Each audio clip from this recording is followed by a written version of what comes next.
Hi children, welcome to today's class. Do you remember what we studied in the last class? We were discussing about the factors leading to the discovery of quantum mechanical model of atom. What were the two factors that led to the discovery of quantum mechanical model of atom? First one, dual nature of matter. That means matter, whether it is microscopic or macroscopic, exhibits two characters, that is particle character and wave character. Then the second factor was that Heisenberg's uncertainty principle. According to Heisenberg's uncertainty principle, we cannot determine the position and momentum of a microscopic moving particle like electron. Okay.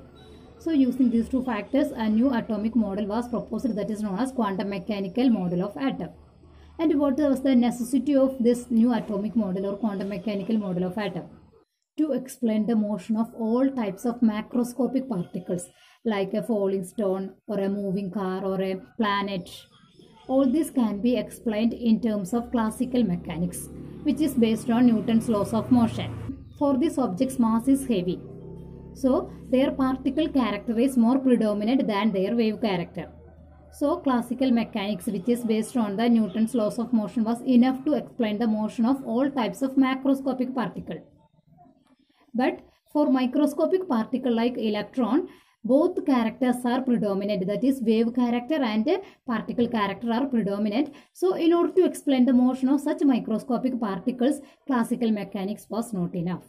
So in order to explain the motion of such moving particles, such microscopic particles, a new branch of science was developed that is known as quantum mechanics. Okay, and this quantum mechanics was developed independently by two scientists, that is Heisenberg and Erwin Schrödinger. Schrödinger, he developed a new atomic model based on this quantum mechanics that is known as quantum mechanical model of atom. And the basic of this quantum mechanical model of atom, or the backbone of quantum mechanical model of atom, is an equation that is known as Schrödinger's equation. It is a complex equation. We don't want to study that equation, but there is a short form of this equation that we have to study. The short form of the equation is H psi is equal to E psi, where H represents an operator that is known as Hamiltonian operator. It is a mathematical operator. In mathematics, we have studied different operators. That is, a plus sign is an operator. Like that, minus sign is an operator. Into, like that, division, then root. All these are different operators. So, like that, one operator is H. That is known as Hamiltonian operator. And what is the function of this H, or what is the role of this H, that we don't want to study. Okay, we have to study only this much. H is an operator. Psi represents the amplitude of the electron wave. According to de Broglie, we have studied that all kind of particles are, all kind of objects are exhibiting two characters, that is wave character and particle character. So this electron can be existing as a wave, isn't it? So if electron is existing as a wave, it will have an amplitude, isn't it? That amplitude is represented by the symbol psi, and E represents the energy of that electron. Already I told that psi represents the amplitude of the electron wave. It doesn't have any physical significance, but the square of psi, that is psi square, it represents the intensity of the electron wave. That means in the case of light wave, we have studied that the square of the amplitude increases, the intensity of that light increases.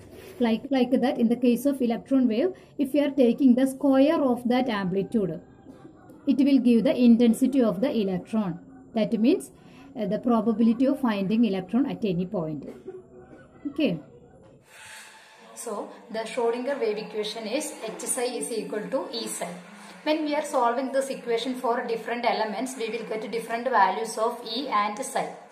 So the values of E we are getting, that represents the energy levels of the electron. Okay, so the electrons can have only those particular values of energy which we are getting when we are solving the Schrödinger equation. So we can tell that the energy values of electron are quantized. Quantized means the energy cannot have all continuous values, but it can have only particular values. Okay, that is what is meant by quantized. Then like that, when we are solving the Schrödinger equation, we will get the different values of psi. That also represents psi. We know that it represents the amplitude of the electron. That psi has no physical significance. but the psi square represents the probability density. That value of psi square represents the probability of finding electron around the nucleus. And these areas or these regions around the nucleus where there is maximum probability for seeing an electron, they are known as orbital. So we are getting different values for psi square, means there will be different orbitals present in an atom. Okay. Whenever we are telling about this Schrodinger equation, atomic orbital, psi, h, all these are confusing, that I know. So we don't want to go to that topic that much detail. Quantum mechanical model of an atom means it is just this much. According to quantum mechanical model of atom, electron is behaving as a wave. Okay. And we cannot predict the position, definite position of an electron. That you understood, isn't it? So we cannot find out the exact position of an electron around the nucleus. And according to this quantum mechanical model, atom is just like a sphere, just like our football or ball. It is a sphere, and inside that sphere, at the center, there is a small nucleus. And around this nucleus, at any region, we can see the electron wave. These waves are moving in a three-dimensional space around the nucleus. This electron wave is moving in a three-dimensional space around the nucleus. So we cannot tell at this position electron will be there or at this position electron will be there. It is moving all around the nucleus. And that region where there is maximum chance for seeing an electron, that can be called as an orbital. Okay. And we have studied that different energy values are there, isn't it? So according to these energy levels, there are different atomic orbitals around the nucleus. And this area around the nucleus where there is maximum probability of finding the electron, we can represent by dots. These dots represents electrons will be there in that area. And this representation is known as electron cloud representation. That means we are representing electron as dots. Okay. So this is the electron cloud representation of an electron. That means for a 1 minute time, this is only for an example, that is for 1 minute time we are observing an electron. Okay, so at which positions this electron will be present during this 1 minute time, that we are representing as dots. Okay, so actually electron is moving just like a wave, but if we are representing as a wave, that will be more confusing. So instead of that, we are representing the electron as a dot. Okay, so these electrons are electron is represented as a dot. And this is the representation of one electron present in the hydrogen atom. So at first time, suppose the electron is present at this point. Then the next instant it is present at this point. The next instant it is present at this point. Like this, for 1 minute time we are observing the electron. So we are getting the place or we are getting the position of electron just like this during 1 minute time. Okay. So during 1 minute time, where there is the maximum probability of finding the electron, at this place, isn't it? In this area, the intensity of dot is more. That means during that 1 minute time, the electron is present more at this position. So here there is the maximum probability of finding that electron, isn't it? So this area can be called as an orbital. And this type of representation of an electron is known as electron cloud representation.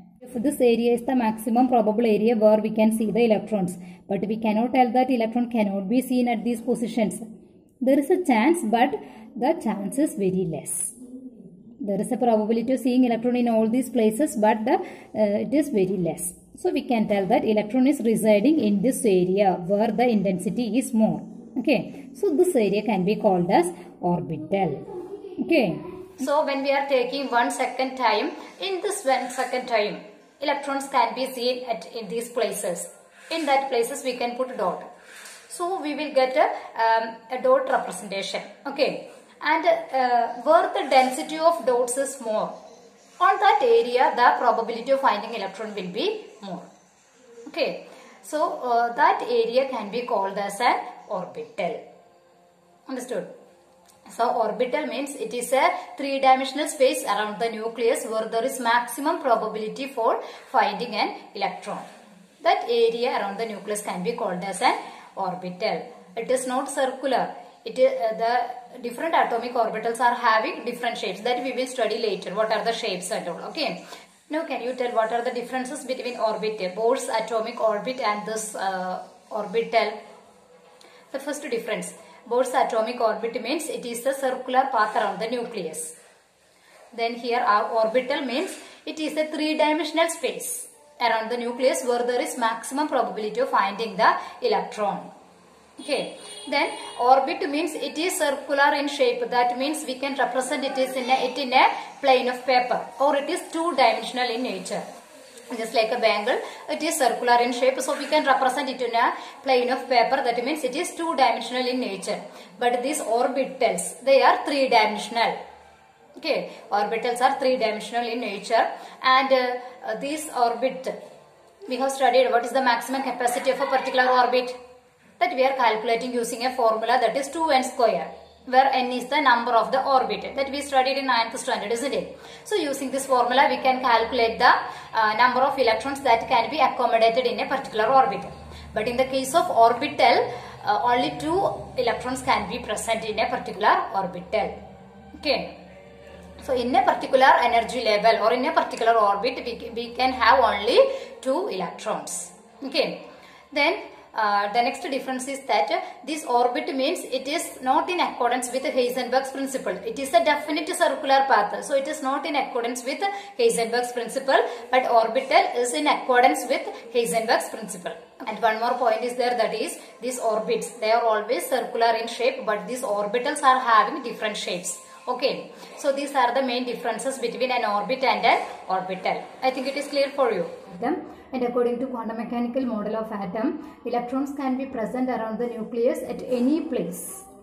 We can find the electrons at any place, and that maximum, the region where there is maximum probability of finding an electron can be called as an atomic orbital. And inside an atom there are different atomic orbitals, and inside these atomic orbitals electrons are present. Okay.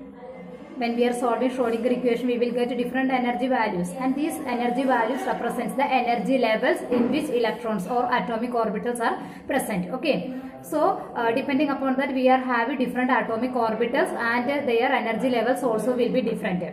So when we are speaking about a particular electron, in which energy level and in which atomic orbital that electron is present. To find out that, there are a set of numbers, and these numbers are known as quantum numbers. There are 4 types of quantum numbers. If we know these quantum numbers for a particular electron, we can identify, or we can tell in which energy level, in which orbital electron is present, and what is the shape of that orbital. That also we can tell. Okay, so for that, to identify the exact position of an electron, we need 4 numbers, and these 4 numbers are known as quantum numbers.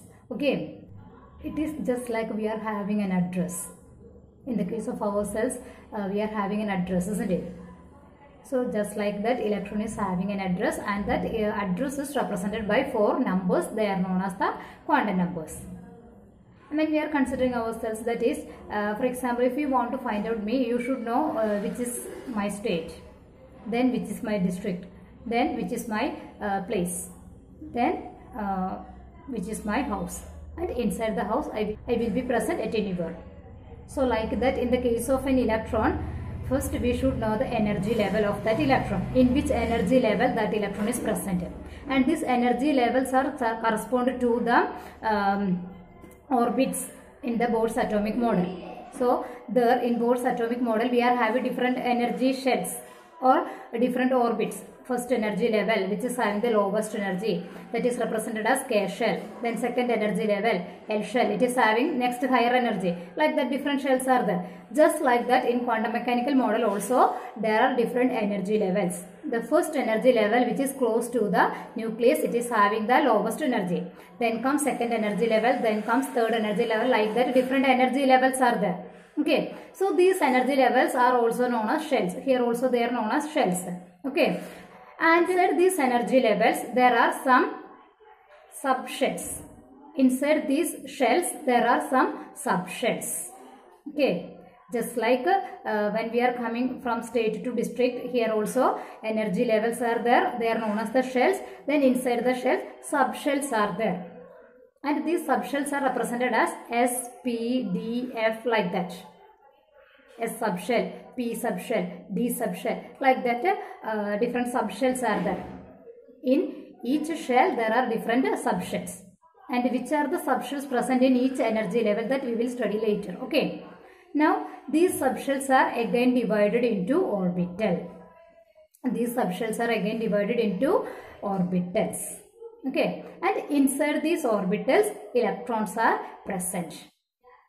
Inside this orbital, electron can be seen anywhere. Okay.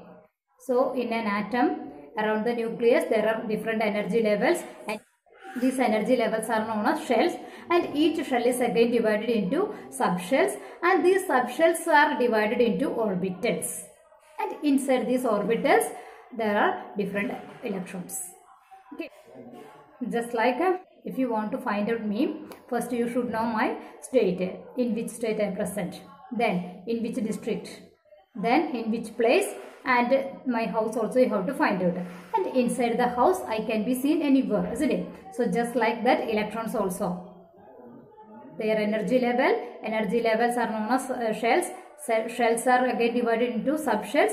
Subshells are divided into orbitals, and inside the orbitals electron can be seen anywhere. Now how can we find out the energy level, shells, subshells and orbitals of an electron? For that we are studying about these quantum numbers. There are 4 quantum numbers. If we know the 4 quantum numbers of a particular electron, we can tell in which energy level, that means in which shell, in which subshell, in which orbital that electron is present. How can we find out that? That is what we are going to study next. Okay. About that we can discuss in the next video. Okay.